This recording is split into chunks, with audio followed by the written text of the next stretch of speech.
Gold, trusted gold buyers. మీరు తాకట్టు పెట్టిన బంగారాన్ని విడిపించి ఈ రోజు ఉన్న మార్కెట్ ధరకు కొనబడను.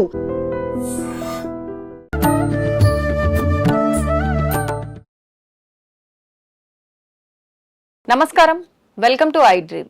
ధర్మ మార్గం విత్ విజిత కార్యక్రమానికి స్వాగతం. ప్రస్తుతం మనతో పాటు ఉన్నారు ప్రవీణ్ కుమార్ శర్మ గారు. ఇప్పుడు వారితో మాట్లాడి మరిన్ని మంచి మంచి విషయాలు తెలుసుకునే ప్రయత్నం చేద్దాం. నమస్కారం అండి. నమస్కారం అమ్మ, ఎలా ఉన్నారు? బాగున్నాను, మీరు ఎలా ఉన్నారు? తల్లి. సాధారణంగా మనం ఎప్పుడు మాట్లాడుకునే విషయాలైనా కూడా అంటే ఒక్కొక్కసారి ఒక్కొక్క విశేషంతో కూడి వస్తుంటాయి కాబట్టి మళ్ళీ మాట్లాడాల్సి వస్తుంది. అదేంటి అంటే మనకి ఈ ఆషాఢ మాసంలో వచ్చే విశేషమైన రోజుల్లో సంకష్టహర చతుర్థి కూడా ఒక విశేషమైన రోజు. మామూలుగా ప్రతి నెల ఆచరిస్తూ ఉంటారు కొంతమంది ఒక్కసారో రెండు సార్లు వాళ్ళ కామ్యాన్ని బట్టి వాళ్ళు ఒక సంఖ్య అని పెట్టుకుని అలా ఆచరిస్తూ ఉంటారు. అంటే కొంతమంది పూజా విధానం లాగా, కొంతమంది వ్రత విధానం లాగా రకరకాలుగా చేస్తూ ఉంటారు. మరి ఈసారి వచ్చిన ఈ సంకష్టహర చతుర్థికి ఏదైనా విశేషం ఉందా? ఆ రోజు ఎటువంటి విధానాలు ఆచరించాలో తెలియజేయండి. తప్పకుండా తల్లి. సంకష్టహర చతుర్థి అనే వ్రతమే అద్భుతమైన వ్రతం తల్లి. నేను కొంతమంది జీవితాల్లో అప్పులు తొలగిపోవటం, వాళ్ళ వరకు పీకల వరకు ఉన్న అప్పులు సడన్గా పోవటం కూడా నేను గమనించిన సందర్భాలు ఉన్నాయి. ప్రత్యక్ష సాక్షి నేనే. అవునా? అంటే ఎక్కువగా రుణ బాధలకు సంబంధించి ఫలితం ఉంటుంది. అవును. సంకష్టహర చతుర్థి వ్రతం అద్భుతమైన వ్రతం తల్లి. కొంతమంది జీవితాల్లో అలాంటి అద్భుతాలు జరగటం నేను చూశాను.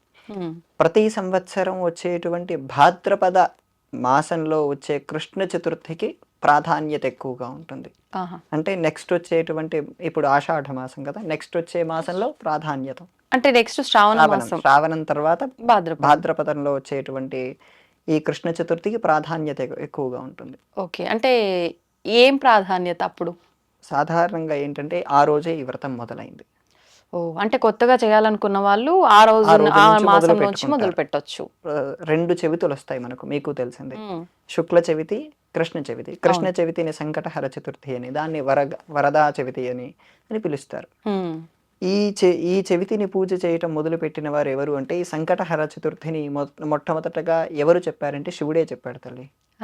ఎవరికి చెప్పాడు? పార్వతీదేవికి చెప్పాడు. ఓకే, అంటే ఆవిడకు ఏ ఉద్దేశంతో వివరించాడు ఆయన? దాని కథ మొత్తం చెప్తాను. 2-3 కథలు ఉన్నాయి, ఒక కథ మాత్రం చాలా ప్రాధాన్యత. దేవతలకు రాక్షసులకు యుద్ధం జరుగుతుంది. అందులో హెడ్ ఆఫ్ వ్యక్తి ఇంద్రుడు. ఆ ఇంద్రుడు ఓడిపోయాడు. వెంటనే బ్రహ్మ దగ్గరికి వచ్చి చెప్పాడు. బ్రహ్మ వాళ్ళని శివుడి దగ్గరికి తీసుకెళ్ళాడు. దాంట్లో దేవతలకు సేనాపతి అయిన కుమారస్వామి యుద్ధంలో ఉన్నాడు. చాలా శక్తివంతులయ్యారు దేవతలు. అయినా దేవతల వైపు విజయం పొందలేకపోతున్నారు. అవతల కుమారస్వామి ఉన్న రాక్షసులు విజయమే పొందుతున్నారు. ఇదంతా ఆలోచించి అమ్మవారు పార్వతీదేవి ఉంటుంది, మన కుమారుడు గెలవలేకపోతున్నారు, రాక్షసులేమో బలవంతులైపోతున్నారు, వాళ్ళకేమో కార్యం వెనుక్కు పడిపోతుంది, ఏంటి అని శివుడిని అడిగితే, మన కుమారుడైన గణపతిని వీళ్ళు పూజించటం మర్చిపోయారు. వారు ఎవరికైనా సరే, వారు దేవతలైనా సరే, ఎవరైనా సరే మొట్టమొదటగా గణపతి పూజ చేయటం అలవాటు. కానీ వీరు ఆ దేవతలు కుమారస్వామి కలిసి వారు పూజించటం మర్చిపోయారు. రేపు రాబోయే భాద్రపద కృష్ణ చతుర్థి రోజు వీరు ఈ గణపతి వ్రతం చేస్తే ఖచ్చితంగా వారు ఆ రాక్షసులపై విజయం సాధిస్తారు అని అమ్మవారికి చెప్పగానే అమ్మవారు కుమారస్వామికి ఉపదేశించింది. కుమారస్వామి తప్పక వ్రతం చేసి వ్రతం చేయగానే గణపతి ఆయనకు ప్రత్యక్షమై నీకు విజయం సాధిస్తావని చెప్పి వినాయకుడు కుమారస్వామికి అనుగ్రహిస్తాడు. ఒక చిన్న సందేహం అండి, ఇప్పుడు మానవులంటే వాళ్ళకున్న కామ్యాలను బట్టి కర్మలు తొలగించుకోవడానికో ఇలాంటి ఏదో ఒక ఉద్దేశంతో భగవంతుడికి ఆరాధన చేయడం వరకు ఓకే, ఇది మనందరికీ తెలిసిందే. వాళ్ళే మన కోరికలు నెరవేర్చి మనం ఎలా ముందడుగు వేయాలని నడిపించే దేవతలకే అసలు ఏం అవసరం ఉందని చెప్పి ఒక దేవత ఇంకొక దేవతకు పూజ చేయాలంటారు?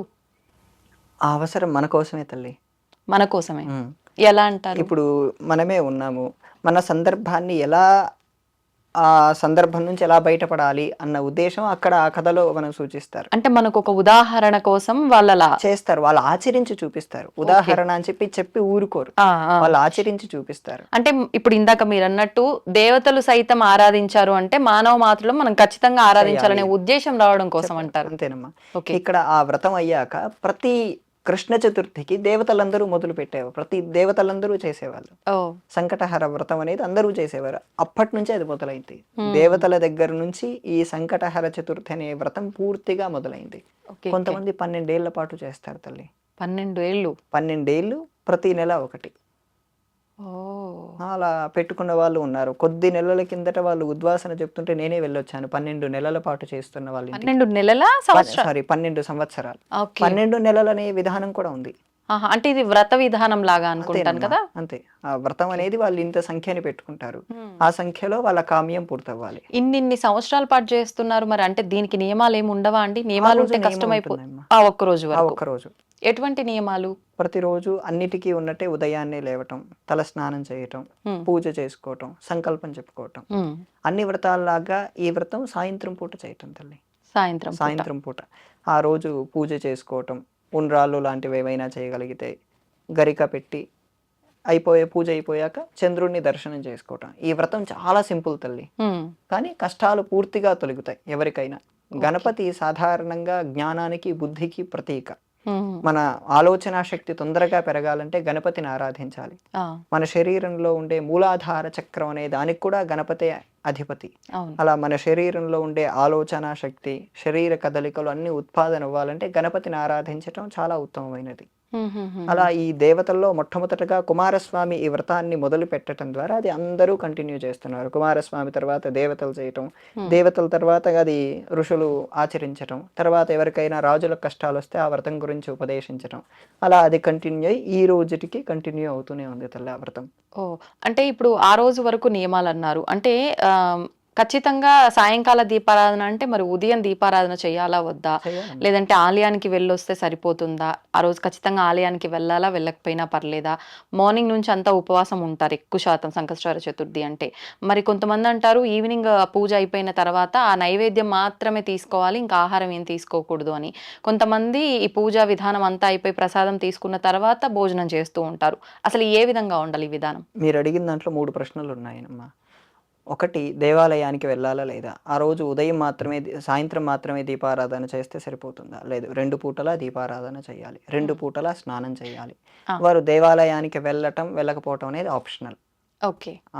ఆ రోజు వెళ్ళొచ్చు. కొన్ని దేవాలయాల్లో ఆ రోజు సంకటహర అభిషేకం అని చెప్పి చేస్తారు గణపతికి, సాయంత్రం పూటే చేస్తారు. ఆహా. వారు ఇంట్లో చేసుకోలేని అవకాశం లేకపోతే ఆలయానికి వెళ్ళి చేసుకోవచ్చు. ఇంట్లో చేసుకుంటారంటే వారికి విధానం మొత్తం తెలిస్తే పుస్తకాలు కూడా దొరుకుతాయి. ఆ.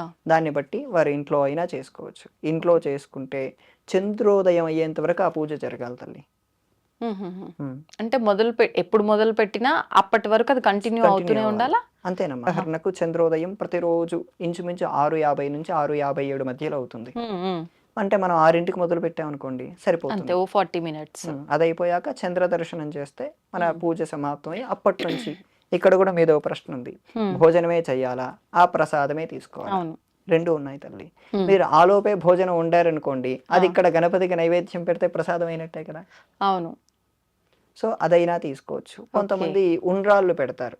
ఉండ్రాళ్ళు, కుడుములు లాంటివే పెట్టి అవి మాత్రమే భోజనం. మోదకాలు కూడా పెడుతుంటారు మోదకాలు కదా. కూడా పెడతారు. మోదకాలు బాగా తీయగా ఉంటాయి. రాత్రిపూట కొంచెం తినడానికి ఇబ్బంది పడతారని ఉండ్రాళ్ళు అయితే ఉప్మా లాగా ఉంటాయి కదా, అవి ఈజీగా ఉంటాయని పెట్టుకుంటారు. కొంతమంది పాయసం చేసి అదే నైవేద్యం పెట్టి అదే రాత్రికి తీసుకుంటారు. 2 రకాలుగా వాళ్ళ ఆప్షనే తల్లి. ఇప్పుడు అంటే ఎక్కువగా ఈ పూజా విధానాలు ఏం చూసినా, వ్రతాలు చూసినా ఆడవాళ్ళే ఆచరిస్తూ ఉంటారు. ఈ సంకష్టహర చతుర్థి విధానాన్ని మగవాళ్ళు కూడా ఆచరించవచ్చా? ఎవరైనా ఆచరించవచ్చు తల్లి. ఆడవాళ్లకు ప్రత్యేకంగా చెప్పిన వ్రతాలు ఏంటంటే సౌభాగ్యం కోసం. అది కూడా మగవాళ్ళ కోసమే. మగవాళ్ళు బాగుండాలనే ఉద్దేశంలోనే వరలక్ష్మి వ్రతాలని, కాత్యాయని వ్రతాలని, ఇంకా అపర్ణ వ్రతాలని ఇలా కొన్ని ఉన్నాయి. అవును. అవి ఇప్పుడు ఇంకా వివాహమైన తర్వాత వాళ్ళు అన్యోన్యంగా ఉండటం కోసం ఇలాంటివి చేసుకోవచ్చు. దీనికి ప్రత్యేకించి ఒకరే చేసుకోవాలనే నియమం ఏం లేదు. మగవారైనా ఒక్కరే ఉండి చేసుకోవచ్చు, స్త్రీలైనా ఒక్కరే ఉండి వివాహం అయితే ఒక వస్త్రం వేసి చేసుకోవచ్చు. ఏదైనా సరే వారి కామ్యం తల్లి. ఉదాహరణకు అప్పులు లేదా సంతానం, ఏదైనా వారి కామ్యం అంత బలంగా ఉంటే ఆ బలానికి తగిన అనుగ్రహం గణపతిస్తాడు ఖచ్చితంగా. అంటే ఇప్పుడు కామ్యాన్ని బట్టి పూజ అని అంటూ ఉంటారు కదా. ఎటువంటి కామ్యమైనా సరే ఈ పూజా విధానం మాత్రం ఇది ఒక్కటేనా, ఇంకేమైనా అంటే గరికతో పూజ చేస్తే ఈ రకంగా, లేకపోతే ఇంకో దాంతో పూజ చేస్తే ఈ రకంగా, అలా కూడా ఏమైనా ఆచరించవచ్చు అంటారా? ఉంటాయి తల్లి. ఉదాహరణకి ఏమైనా ఒక 2-3? ఉదాహరణకు గరికే తీసుకోండి, అక్షతలు తీసుకోండి. ప్రతి సంకటహర చతుర్థిలో గరిక ఉండాల్సిందే. గరిక మనం డబ్బులు పెట్టి కొనక్కర్లేదు, మన ఇంటి దగ్గరే దొరుకుతుంది. అక్షతలు వాడాల్సిందే. పువ్వులు ఏవైనా వాడచ్చు, ఒక తులసి దళాలు తప్ప మిగతావి ఏవైనా వాడచ్చు. ఓకే. ఇప్పుడు ఈ అక్షతల్లో కూడా పెద్ద సమస్య వచ్చి పడింది. అసలు నెయ్యి కుంకుమతో కలిపిన అక్షతలని కొంతమంది, నెయ్యి పసుపుతో కలిపిన అక్షతలని కొంతమంది. అసలు ఎలాంటి అక్షతలు వాడాలంటారు? నెయ్యి పసుపు కలిపిన అక్షతలే వాడాలి. పసుపు దీంట్లో కూడా అక్షతలు. రెండు రకాలు ఉన్నాయి. నెయ్యి వాడకుండా కొంతమంది నీళ్లు వాడతారు. నీళ్లు వాడతారు, ఆయిల్ వేస్తూ ఉంటారు, దీపారాధన చేసే ఆయిల్. అవి వేయకూడదు. ఆయిల్ వేసిన అక్షతలు వాడకూడదు, నెయ్యే వాడాలి. నీళ్లు వేసిన అక్షతలు వాడితే అది ఒక్క రోజు మరకే పూజకు పరిమితం. రెండో రోజు అవి వాడకూడదు, కలిపి ఉంచిన ఉపయోగపడవు అవి. వాడవు. మళ్ళీ రెండో రోజు మూడో రోజు ఎన్ని రోజులైనా ఉండాలంటే నెయ్యి పసుపు వేసిన అక్షతలు వాడటం శ్రేయస్కరం. మనం మహారాష్ట్ర లేదా ముంబై అటువంటి ప్రాంతాలకు వెళ్ళారనుకోండి, గణపతికి అందరూ సింధూరం పూస్తారు.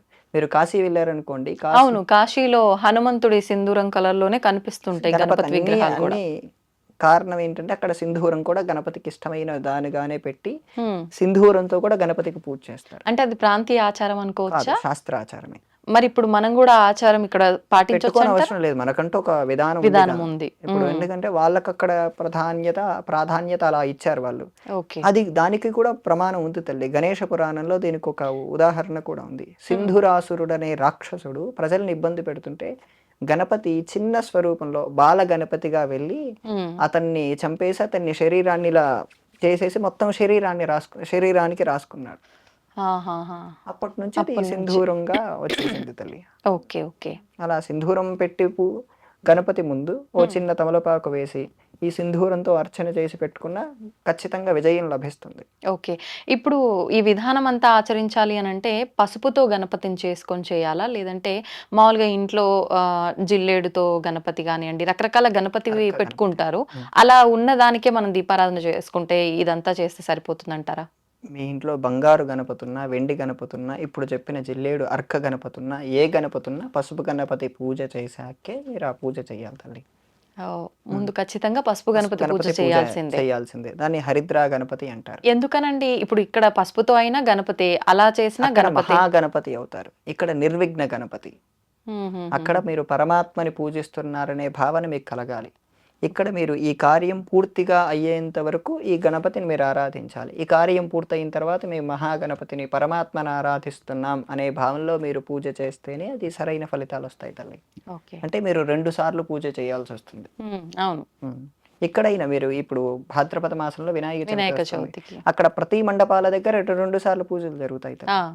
పెద్దగా ఉండేదానికి ఒకదానికి, పెద్దగా ఉండేదానికంటే దండలు వేస్తారు, హారతులు ఇస్తారు. కానీ ముందుండే కలశానికే చేస్తారు. కలశం ముందు ఒక గణపతి పెట్టుంటారు, పసుపు గణపతి. దానికి మొదటగా పూజ చేస్తారు. దాని తర్వాతే కలశంలోకి వెళ్ళటం లేదా పెద్ద ప్రతిమను ముట్టుకోవటం అనేది చేస్తుంది. వాస్తవం. అది అన్ని చోట్ల జరిగేదే. ప్రతి దానికి పద్ధతి అంతా సేమ్ గానే ఉంటుంది తల్లి.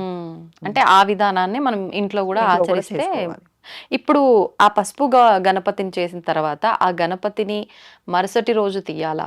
ఒకవేళ మరుసటి రోజు శుక్రవారం లాంటిది ఏదైనా వచ్చింది, మంగళవారం లాంటిది, అంటే ఉదాహరణకి రావాలని ఏం లేదు, అలా వచ్చింది అనుకోండి, తీయొచ్చా లేదా? ఆ తీసిన దాన్ని కొంతమంది అసలు ఏం చేయాలి, మొహానికి రాసుకోవాలంటారు. ఇలా పసుపుతో చేసిన ఏదైనా సరే మనం పూజల దగ్గర, లేదు కొంతమంది నీళ్ళలో కలిపి చెట్లలో పోయాలంటారు. అసలు ఏం చేయాలంటారు?